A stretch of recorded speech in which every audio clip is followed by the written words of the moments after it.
Thank you very much, Anson, for doing this. It's a pleasure. And I'd like to ask you about the format of the show, because even before the series had a green light, you spoke in interviews that it was you felt it was important to go back to a classic, more episodic, big idea of the week style.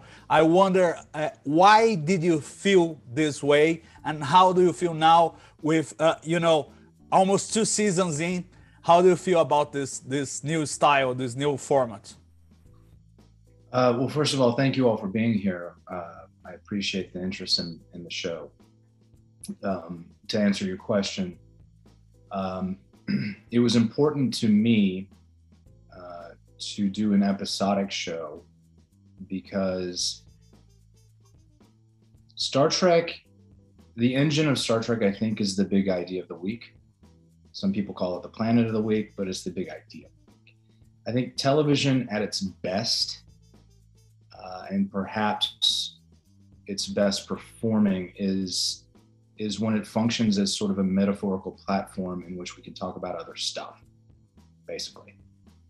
And when you do a serialized show, even though I do think there are other Trek shows that have done it quite well, and it's just a different animal.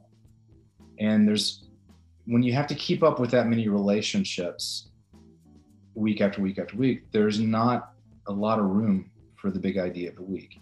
And as I have maintained from the beginning and will continue to maintain, I am not, the star of the show is not Pike, it is the Enterprise.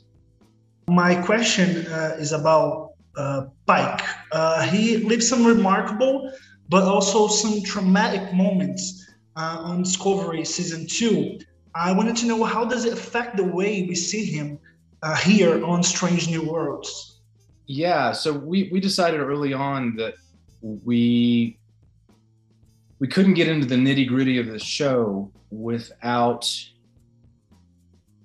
dealing with the question, what does a person, particularly a leader, how do they take a knowledge of their future like that and consolidate it into their life and their leadership style?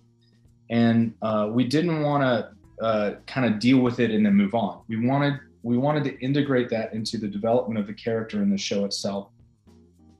And it was a great exercise of the imagination because I don't think anybody has ever really experienced that.